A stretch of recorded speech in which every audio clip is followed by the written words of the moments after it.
Bonjour à tous et ravi de vous retrouver pour ce nouveau podcast Bourse Hebdo, l'analyse de la semaine qui s'achève et les perspectives pour la semaine qui arrive. La semaine qui s'achève aura été marquée par la publication des chiffres d'inflation aux États-Unis, un repère extrêmement important pour les différents marchés, qu'ils soient obligataires, qu'ils soient actions ou devises également, parce que c'est comme ça qu'on mesure la vitesse de ralentissement de l'inflation et puis la vitesse finalement avec laquelle la Fed, ou la vitesse à laquelle pardon, la Fed arrive à son objectif déterminé de 2%. Qu'ont montré les chiffres d'inflation cette semaine? Eh bien, ils ont montré une vraie résilience. On a eu deux chiffres qui ont été passés sous le crible. Le chiffre d'inflation globale. L'inflation globale est remontée à 3,4%. Elle était à 3,1% auparavant en données annuelles et le consensus attendait 3,2%. Donc on a eu non seulement un rebond, mais un rebond plus important que prévu. Et si on regarde sur la partie inflation qu'on appelle inflation cœur ou encore appelée inflation sous-jacente, c'est-à-dire celle qui est hors alimentation et énergie, on attendait un ralentissement de 4 jusqu'à 3,8% et on est passé de 4 à 3,9% le mois dernier et donc des progrès moins bons qu'attendus en termes de ralentissement d'inflation. Donc une inflation qui reste résiliente. On rappelle qu'une inflation sous-jacente à 3,9%, eh bien on est toujours très loin des 2% d'objectifs pour la Fed, même si on sait que la Banque centrale américaine fixe ses objectifs surtout par rapport à l'inflation PCE, qui est une autre mesure de l'inflation aux États-Unis, alors que là on vient de décrire les chiffres d'inflation IPC. L'inflation PCE, elle est à 3,2 désormais aux États-Unis, mais 3,2%, c'est un chiffre qui est encore une fois assez loin de l'objectif lui aussi, on n'est pas revenu à 2%. Alors évidemment que la Fed commencera à bouger les taux à la baisse, avant de parvenir à 2%, c'est une logique absolue, mais la question c'est est-ce qu'elle a désormais, la Fed, et est-ce qu'elle aura au mois de mars, c'est ce que price le marché en tout cas, est-ce que la Fed au mois de mars aura la conviction que l'inflation n'est pas plus collante que ça et qu'il n'y aura pas de petit risque de rebond. C'est ça qui va déterminer si au mois de mars on aurait une baisse de taux, une première baisse de taux de la part de la Fed. On rappelle qu'aujourd'hui les anticipations de marché, qu'on mesure notamment via les futurs sur les Fed Funds, eh bien ces anticipations de marché sont à 83% au moment où j'enregistre ce podcast, à 83% de probabilité d'une baisse de taux en mars, ce qui est anticipé donc par le marché, alors qu'on rappelle cette semaine qu'il y a eu plusieurs déclarations de membres de la Fed, dont un qu'on surveille comme d'autres, on les surveille tous les membres de la Fed, mais un qu'on surveille je veux dire, parce qu'il est colombe, parce que c'est un des membres habituellement les plus accommodants de la Fed, qui s'appelle Raphaël Bostic. Et Raphaël Bostic, il nous a dit en début de semaine, il a dit au marché en début de semaine, que lui, il pensait que la première baisse de taux interviendrait plutôt au troisième trimestre. Donc ça peut être juillet, août ou septembre, là où le marché, lui, considère que dès le mois de mars, nous aurons une baisse de taux. Et donc c'est ça qui est assez interpellant, je trouve, parce que actuellement, on le dit, l'inflation, qu'elle soit sur la mesure PCE, donc on est à 3,2%, l'IPC cœur, donc autre mesure de l'inflation sous-jacente, on est encore à 3,9%, donc à 2 fois l'objectif potentiel. Et puis, on a surtout vu les derniers chiffres, par exemple, de l'emploi, même cette semaine, les inscriptions hebdomadaires au chômage, elles sont ressorties à 202 000. C'est la même chose que la semaine précédente, pardon, c'est une donnée hebdomadaire. Et pourquoi ça nous interpelle aussi? Parce que en novembre ou en décembre, plusieurs semaines, on a eu des publications qui étaient au-delà de 210 000, même parfois au-delà de 220 000, on a même tapé les 230 000, je ne sais plus, c'était en novembre ou en décembre. Donc finalement, on a à nouveau vu ralentir, là ces 15 derniers jours, le nombre d'inscriptions hebdomadaires au chômage aux États-Unis, et on se souvient aussi que le dernier rapport sur l'emploi était très résilient.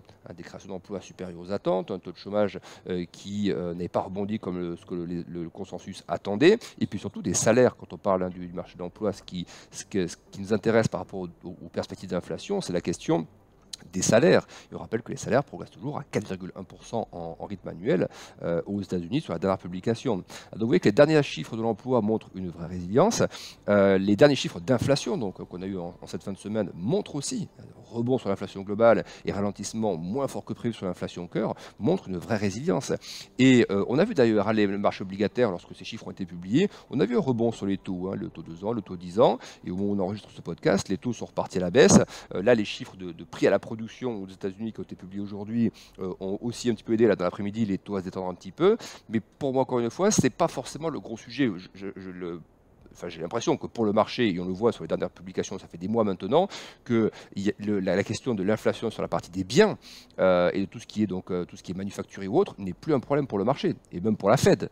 Le vrai cœur d'attention pour les marchés et pour la Fed, c'est la question des services. C'est là que se trouve la plus grosse partie de l'inflation. Quand on parle de l'inflation sous-jacente, donc à 3,9%, c'est l'inflation hors alimentation, hors énergie, dont la plus grosse partie se trouve dans les services. Donc, pour ça que oui, voir le marché réagir un peu en fin de semaine, remonter, etc., parce que les prix à la production ont ralenti un peu plus fortement que prévu, enfin, ont progressé moins fortement que prévu, c'est une chose, mais ça fait déjà plusieurs mois qu'on est revenu sur des niveaux de progression totalement normalisés en ce qui concerne la progression des prix à la production. Donc, vous voyez, c'est pas vraiment un sujet, c'était pas un sujet le mois d'avant ni le mois précédent. Donc aujourd'hui, le marché choisit de saluer ça un petit peu par une hausse des marchés actions. Là, il est 15h40 au moment où j'enregistre ce podcast. Mais pour autant, ce n'était pas vraiment un sujet ni pour la Fed, ni pour les marchés réellement ces 3 ou 4 derniers mois, sachant que l'attention, encore une fois, se porte surtout sur la partie des services. Et donc, si on continue de faire le tour un petit peu des déclarations. On a reçu pas mal de déclarations du côté de la zone euro et notamment du côté de membres de la Banque Centrale Européenne cette semaine. Et le discours est absolument le même, que ce soit Isabelle Schnabel, que ce soit Philippe Lane qu'on a entendu en cette fin de semaine, ou également le vice-président de la Banque Centrale Européenne qu'on a également entendu un peu plus tôt. Isabelle Schnabel, qui est une voix très écoutée par les marchés, elle dit texto, il est trop tôt pour discuter des baisses de taux. Et elle a fait cette semaine une séance de questions-réponses sur X, donc anciennement Twitter, où elle répondait aux questions qui lui étaient posées par des gens sur le réseau, soit des économistes ou monsieur et madame tout le monde. Et on lui avait posé une question du demandeur, pourquoi finalement avec le contexte récessif que nous avons, le début de récession en tout cas, qu'on a actuellement en zone euro, pourquoi la BCE ne commence-t-elle pas à baisser ses taux? Et Isabelle Schnabel a dit que ce qu'on décrit là, vous voyez, pour la partie américaine, moi ce que je décris pour la partie américaine, mais c'est ce que dit Isabelle Schnabel pour la partie européenne, à savoir que les pressions sous-jacentes sur les prix sont encore élevées, qu'il faut donc s'assurer avant de basculer sur la thématique des baisses de taux, que l'on ait la certitude en fait que l'inflation est bien en train de converger vers l'objectif à 2%, et notamment cette inflation cœur, cette inflation sous-jacente. Donc elle n'ouvre pas la porte aux baisses de taux, comme l'avait fait Christine Lagarde d'ailleurs. Christine Lagarde n'avait pas non plus ouvert la porte aux baisses de taux, et elle dit voilà, que l'inflation sous-jacente est encore trop élevée. Et elle dit une chose qui effectivement peut paraître assez curieux, mais qui ne m'étonne pas parce que c'était le discours que tenaient les banquiers centraux au début du cycle de redressement monétaire il y a à peu près 2 ans. Il disait, et c'est ce qu'a répété Isabelle Schnabel là, cette semaine, donc c'était là au milieu de semaine, elle dit il faut en passer par une phase de ralentissement économique pour parvenir à l'objectif d'inflation. Donc vous voyez, je ne dis pas que c'est le plan de vol, mais presque. Il y a 2 ans, les membres de la Fed ou de la BCE prévenaient que le risque de récession était un risque qu'il ne fallait pas négliger dans le cadre de la lutte contre l'inflation. Donc voir aujourd'hui la zone euro qui frise effectivement avec la récession et voir la BCE qui ne bouge pas pour l'instant encore sur les taux, c'est cohérent par rapport au mandat, parce que l'inflation sous-jacente en zone euro, si je ne me trompe pas, elle est encore à 3,4%. Était à 3,6, elle est passée à 3,4 ou 3,8 à 3,6, j'ai un petit doute, mais en tout cas elle est largement encore au-dessus de 3%, plutôt vers les 3,5. Donc on n'est pas du tout dans le mandat pour l'instant. Et effectivement, on voit que l'économie ralentit, mais que la BCE ne bouge toujours pas. Voyez, et moi, c'est un peu ce point que je retiens dans les analyses que je fais depuis quelques semaines, c'est de dire l'idée n'est pas de dire qu'il n'y aura pas de baisse de taux cette année. Il y aura des baisses de taux, probablement plusieurs baisses de taux, du côté de la Fed et du côté de la BCE. La question aujourd'hui, moi, à laquelle mon analyse, c'est de dire que les marchés sont partis un peu vite en besogne, c'est qu'il y a un vrai grand écart, ce qu'on vient de décrire là pour la Fed notamment, entre ce que le marché anticipe en termes de date de première baisse de taux et surtout de volume total de baisse de taux pour l'ensemble de l'année, et ce que les membres des banques centrales nous disent actuellement.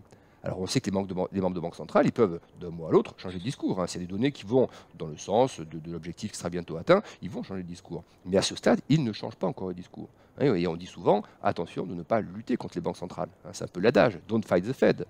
Et non plus, ne vous battez pas contre la BCE. Or, à ce stade, les marchés ont choisi effectivement l'option d'anticiper beaucoup de baisses de taux, dont la première au mois de mars. 6 baisses de taux aux États-Unis pour cette année et la première au mois de mars, là où les membres les plus accommodants de la Fed nous disent, moi ce sera plutôt troisième, je parle de Bostic là, nous parle plutôt du 3e trimestre, et où les projections même de la Fed, elle-même en décembre, c'était 3 baisses de taux pour l'ensemble de l'année. Donc, vous voyez, il y a une espèce de grand écart comme ça qu'il va falloir résorber. Donc on verra de quel côté ça se résorbe. Soit effectivement c'est les banquiers centraux qui donnent au marché ce qu'il a anticipé, et à ce moment-là tout va bien, parce que finalement les marchés ont bien anticipé, ou alors les marchés ont été un peu trop vite en besogne. se sont déjà projetés trop loin par rapport à la réalité un petit peu de l'aspect un peu collant de l'inflation sous-jacente, qu'on voit d'ailleurs. Hein, vous voyez, je fais un petit détail rapidement là-dessus. L'inflation sous-jacente aux États-Unis, sur les 4 derniers mois, elle a seulement évolué entre 3,9 et 4,1%. Sur 4 mois.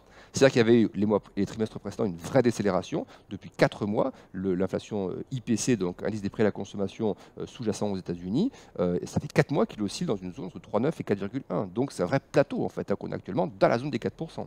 Oui, donc ça, pour moi, à ce stade, ça n'offre pas le degré d'optimisme que les marchés actions ont sur l'ensemble de l'année. Ça ne veut pas dire pour autant qu'on est massivement inquiet, qu'on pense qu'il y aura un accident monétaire et que les banques centrales ne vont pas baisser leurs taux. C'est plutôt la question du dosage, voilà, du dosage et du timing de la première baisse de taux et du nombre total de baisses de taux, où moi je trouve à ce stade que les marchés vont un peu trop vite, et c'est pour ça que je pense qu'une consolidation est encore nécessaire actuellement sur les marchés actions, au moment où on entre d'ailleurs dans la saison des résultats, parce qu'on l'avait déjà expliqué, hein, sur les podcasts précédents, on est sur des niveaux de valorisation, notamment aux États-Unis, hein, qui sont entre 19 et 20 fois les bénéfices sur les bénéfices anticipés à 12 mois, et par rapport aux normes un peu historiques sur les moyennes 5 ou 10 ans, on est quand même assez largement au-dessus de ces moyennes observées sur 5 et 10 ans sur ces niveaux de valorisation. Donc pour moi, il y a un peu de cherté qui est revenu par l'effet taux, notamment, l'effet taux qui a joué par rapport à ça, la détente des conditions financières, la détente des taux aux États-Unis. Mais du coup, la question qu'on se pose, que moi je me pose aujourd'hui, c'est est-ce que cette détente observée sur les taux longs notamment, est-ce qu'elle est totalement justifiée quand on voit une nouvelle fois la résilience du marché de l'emploi américain, la résilience des salaires et la résilience aussi de l'inflation sous-jacente, comme on a pu encore le mesurer cette semaine. Voilà pour cette grosse partie liée aux banques centrales. Du côté de la Chine, on a eu quelques statistiques sur la Chine. Alors, bon, on s'en doutait assez moyenne, hein, pour l'année dernière. On a eu les chiffres finaux pour les importations et les exportations. Donc, sans surprise, ce sont des années, enfin sans surprise. On a vu que la Chine a passé, ça fait 2-3 années que la Chine passe une sale phase. L'année dernière, donc, repli à la fois sur les exportations et les importations sur l'ensemble de l'année. Pour les exportations, c'est le plus fort repli observé en 2023 depuis 2016. Donc cette fameuse période qui était un peu la crise un peu des émergents qu'on a vu dans cette période-là, 2015-2016. Donc une année quand même très compliquée pour la Chine. On a aussi vu que le montant des nouveaux prêts en yuan, donc, hein, en Chine, c'est une donnée qu'on a de manière mensuelle, eh bien ce montant était moins élevé que ce que le consensus attendait. Donc on voit qu'il n'y a pas de boost crédit en fait, hein. Il y a toujours cette problématique où effectivement l'économie ne tourne pas forcément, même pas du tout à plein régime, où les demandes de crédit, où pourtant il y a des secteurs qu'on a besoin, type immobilier ou autre, qui ont besoin de ça, mais il n'y a pas encore plus la capacité pour les banques de délivrer totalement ce que certains acteurs immobiliers aimeraient avoir. Et puis surtout, il y a une vraie défiance, hein, de la part des Chinois qui ont aussi restreint leurs achats d'immobilier, de crainte que les promoteurs fassent faillite, qu'ils perdent toute leur économie, toutes leurs économies. Donc voilà, il y a encore une phase un peu d'aversion qui reste très présente en Chine, qu'on voit, hein, sur la partie des actions chinoises notamment. Voilà. Et puis les données qu'on a eues ce matin sur la Chine, et cette semaine dans leur ensemble, hein, sont des données qui restent encore très mitigées. Elles ne sont pas catastrophiques, encore une fois. Vous voyez, si on prend le dernier mois, par exemple en décembre, il y a quand même eu un rebond un peu plus important que prévu des exportations. Bon, c'est une donnée que sur un mois. Voilà. Donc, et on a vu une semaine avant, par contre, un chiffre sur l'activité manufacturière en Chine qui était à sa plus forte contraction depuis 6 mois. Oui, donc ça reste très très mitigé, et donc ça donne pas, et on le voit d'ailleurs, ça impacte le luxe, on voit des valeurs LVMH, Hermès ou autres, hein, qui sont vraiment sur des phases de prise de gain. Parce qu'on a vraiment ce sentiment, et un peu Apple aussi, on voit qu'Apple sous-performe un peu par rapport aux autres très grosses valeurs tech, et sous-performe aussi largement par rapport au Nasdaq, là aussi probablement lié à cette thématique de la Chine. Autre gros sujet de la semaine, ça y est, enfin les ETF Bitcoin qui ont été validés par la SEC, donc une grosse partie qui a été pricée par le marché, on voit qu'il n'y a pas eu de sursaut supplémentaire, parce que ça fait des mois que le marché il était passé de 25 000 à quasiment 50 000 sur plusieurs thématiques, hein, pas seulement la question des ETF, mais aussi la question de la baisse du dollar et des taux, et puis la question aussi, hein, de la valeur refuge un peu Bitcoin par rapport au stress qu'on a eu, la crise qu'on a carrément au Proche-Orient. Donc voilà, on a plutôt une phase où le marché, je ne dis pas qu'il salue justement l'émission des premiers ETF, c'est quelque chose qui a été largement anticipé, donc on est un petit peu de phase de consolidation, voire même un peu de prise de gain dans les semaines qui viennent là-dessus, ne serait pas étonnant, sans pour autant que ce soit inquiétant, mais je n'attends pas de sursaut particulier, du Bitcoin, sachant que c'était un thème qui était déjà largement joué en amont par les investisseurs. Et puis dernier élément, avant de passer au programme pour la semaine prochaine, nous avons le début de la saison de résultats qui commence. Alors, cette saison de résultats, comme souvent, on va tout regarder, hein, côté États-Unis, côté Europe, mais côté États-Unis, ce qu'on regarde, je veux dire, comme c'est souvent le cas, c'est que font les très très grosses valeurs, la tech notamment, hein, la tech, parce qu'on a vu que l'année dernière, c'est la tech qui était responsable d'une très très large partie, et pas toute la tech, hein, quelques très grosses valeurs de la tech, hein, les 7 magnifiques ou les 10 plus grosses valeurs tech, Amazon, Apple, Microsoft, etc., qui ont largement contribué, très largement même à la performance globale des marchés américains, notamment S&P et Nasdaq. Donc forcément l'attention sera portée là-dessus par rapport à leurs résultats, parce que certaines valeurs ont des multiples qui sont désormais assez élevés, ce sont des valeurs de croissance certes, mais il y a quand même des multiples qui sont assez élevés, et donc on va voir un petit peu la validation du scénario joué par le marché. Est-ce que finalement on a eu raison d'aller aussi haut sur des valeurs de semi-conducteurs, c'est des valeurs Microsoft ou autres. Apple, c'est déjà un peu prudent avant la saison, donc ça prépare déjà un peu le truc. D'autres valeurs, en revanche, elles sont vraiment plein pot à la hausse. Je pense à Microsoft, à Nvidia ou même d'autres valeurs qui entrent vraiment confiantes dans la saison des résultats. Donc voilà, test de vérité pour les techs d'ici quelques jours. Rapidement, quelques secondes de le programme pour la semaine prochaine, un programme assez chargé. Déjà, ce week-end, attention, élection Taïwan. Donc ça, c'est important pour la géopolitique et la Chine. Et donc, ça peut toucher, là, encore une fois, ça peut concerner à l'ouverture lundi les valeurs du luxe, les valeurs tech, semi-conducteurs aussi. Voilà, Taïwan avec TSMC ou autres. Voilà, gros pôle, hein, pôle majeur, mondial même, hein, de production de semi-conducteurs. Donc, il y a à la fois des enjeux géopolitiques et des enjeux sectoriels par rapport à l'élection à Taïwan ce week-end. Lundi, ce sera le Martin Luther King Day aux États-Unis, donc une journée fériée, donc pas forcément une énorme activité, mais il y aura quand même les cotations futures ou autres, hein, donc ça peut quand même bouger s'il y a des sujets, ça, il n'y a pas de débat par rapport à ça, mais c'est quand même un jour férié aux États-Unis. Mardi, on aura le sentiment économique en Allemagne, donc l'indice ZIU, on aura l'inflation au Canada, pour ceux qui traitent les actifs sur le Canada ou les paires de devises, inflation au Canada, on aura également un discours de Waller de la Fed qu'on va surveiller. Tous les discours des membres de la Fed sont à surveiller de très très près, parce que c'est là qu'on essaie de voir si les membres de la Fed valident les anticipations de marché ou repoussent les anticipations de marché. Et jusqu'à présent, ce qu'on a expliqué là pendant quelques minutes, les membres de la Fed ont plutôt cherché à repousser, même les colombes, hein, les anticipations de marché que l'inverse. Donc on verra ce qu'il en est avec Waller. La semaine prochaine sera mardi. On aura également une stat manufacturière, l'Empire State, donc stat manufacturière mardi aux États-Unis. Mercredi, journée importante pour la Chine, on aura des chiffres de production industrielle, des chiffres de vente au détail, donc tout ce qui demande intérieur, ça c'est important, et puis des chiffres également d'investissement, notamment dans le secteur immobilier. Donc on verra voilà, cette nouvelle fournée de statistiques chinoises dans la nuit de mardi à mercredi. Mercredi, on aura l'inflation au Royaume-Uni, donc important par rapport à la Banque d'Angleterre. On aura également les ventes au détail aux États-Unis. Ça, c'est un gros test également. Est-ce que le consommateur est toujours aussi résilient ou pas? Gros test, donc mercredi avec ça. Puis discours également de Christine Lagarde mercredi. On aura également une intervention de Williams de la Fed mercredi. Et le Beige Book également de la Fed, c'est le livre beige qui donne une photographie un peu instantanée de la hausse sur les dernières semaines de l'activité dans les différents districts, dans les différentes régions aux États-Unis. Donc ça, c'est important aussi de voir. Est-ce que c'est résilient? Est-ce que ça ralentit ou autre? Voilà, ça c'est intéressant pour la dynamique économique américaine. Jeudi, on aura le compte-rendu de la dernière réunion de la Banque Centrale Européenne, donc ce qu'on appelle les minutes. On aura également un discours à nouveau de Bostic de la Fed, donc on va en parler là pendant ce podcast. Également des chiffres immobiliers américains mis en chantier, et puis les statistiques toujours très surveillées de l'emploi américain, avec les inscriptions au chômage notamment jeudi prochain. On finira la semaine vendredi avec un nouveau discours de Christine Lagarde, la confiance des consommateurs américains mesurée par l'Université du Michigan, et on finira la semaine par un discours de Marie Daly, membre également de la Fed. À tous un excellent week-end et rendez-vous la semaine prochaine pour un nouveau podcast. Au revoir.